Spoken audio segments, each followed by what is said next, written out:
My friends, what you see around you right now is not the truth about your life.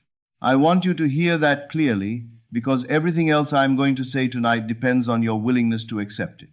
What you see around you right now, your finances, your relationships, your circumstances, the specific texture of the life you have been living is not a report on what is. It is an echo, a delayed, lagging, already outdated reflection of thoughts you thought, beliefs you held, and assumptions you maintained in a past that is already gone. It is a photograph. And the profound error, the error that keeps more people trapped than any other single mistake, is to look at this photograph and call it truth. The photograph is not the truth. The photograph is the past, wearing the costume of the present. The truth is what you hold in the quiet of your imagination, not what you see with your physical eyes, not what your bank statement reports, not what the people around you confirm. The truth is the scene you dare to inhabit in the interior of your own mind, the story you choose to tell yourself in the unguarded moments, in the space between waking and sleeping, in the private running commentary that never stops and never rests and never fails to create. The world will show you the reflection of your inner state, but only after a delay, always after a delay. The visible world is the child of the invisible world, and children are always born after the fact. They are the proof of what was, not the announcement of what is. This means something radical.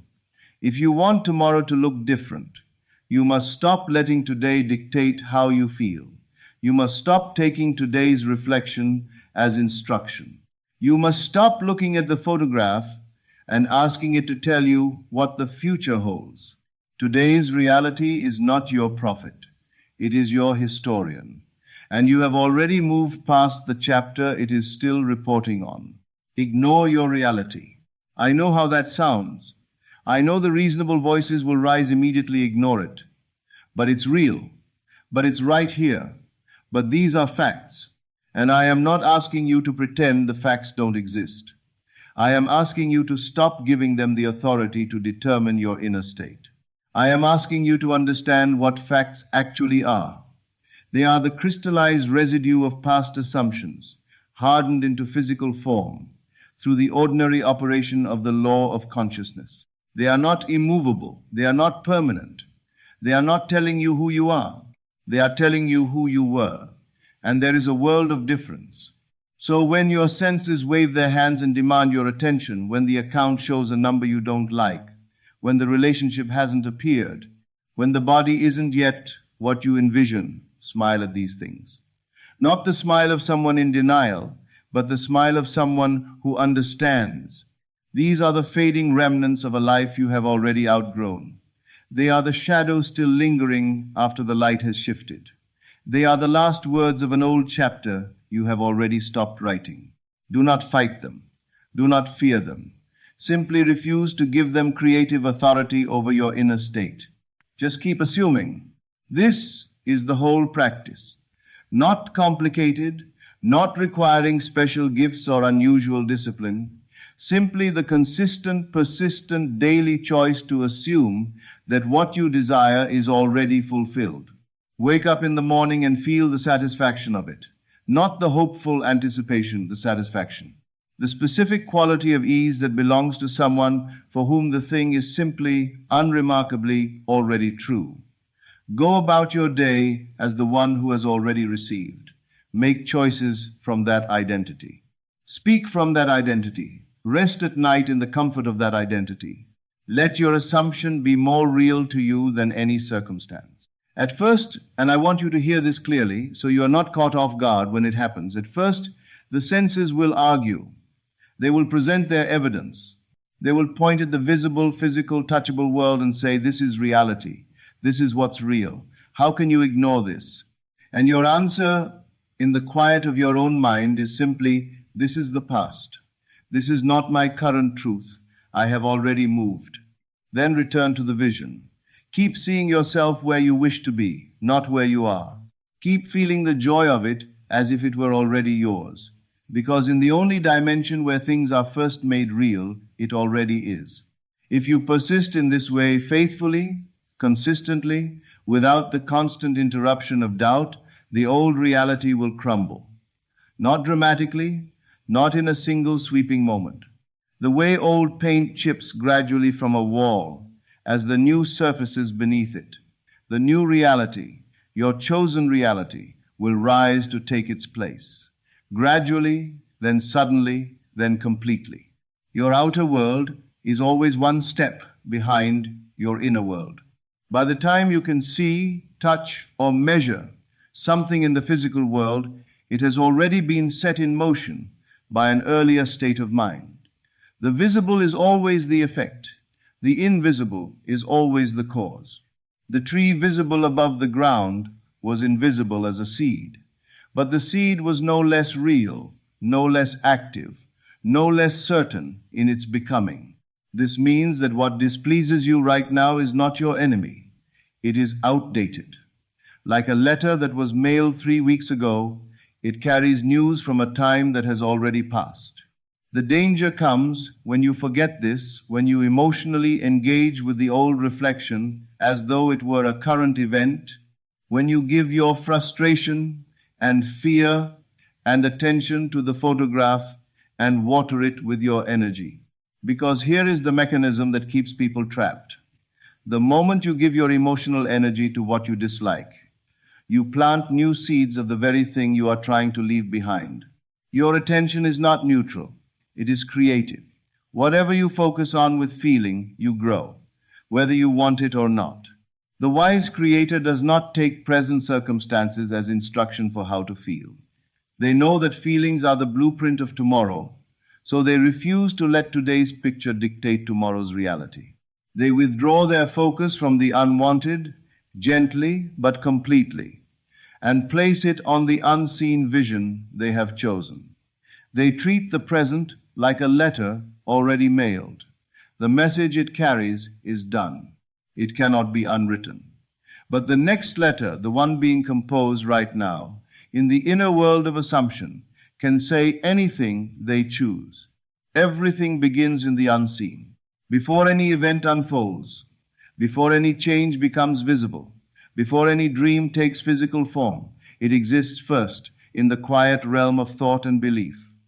The invisible comes first, always, without exception, in every life, in every era, in every transformation that has ever occurred.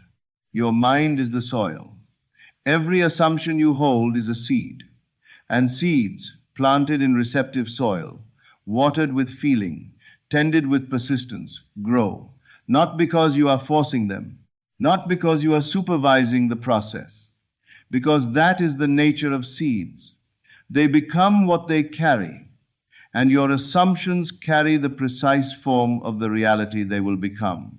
The mistake most people make is to judge their lives entirely by what they can currently see. They forget that what is visible is already the end of a process, not the beginning.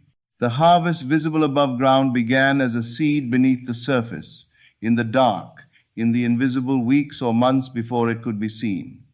Your desires work the same way. They are born the moment you assume them as already yours. They begin their journey into form the instant you feel their reality in your inner world. This is why you must be intentional about what you plant. Every thought charged with genuine emotion is a seed dropped into the fertile soil of your subconscious. The subconscious does not evaluate.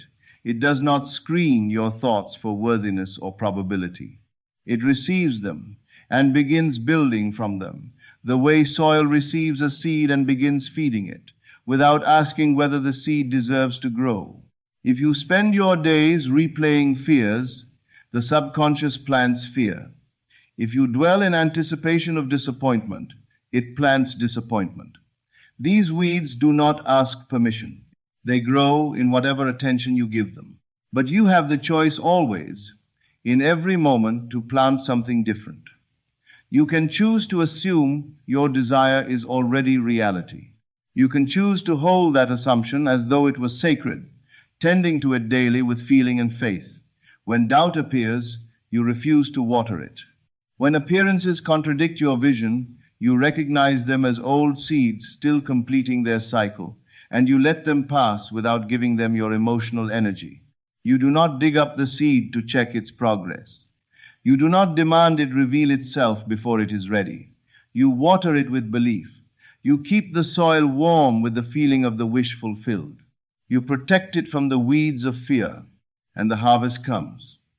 Not when you demand it, in its own perfect time, which is always sooner than you expect when you have stopped interfering with the process.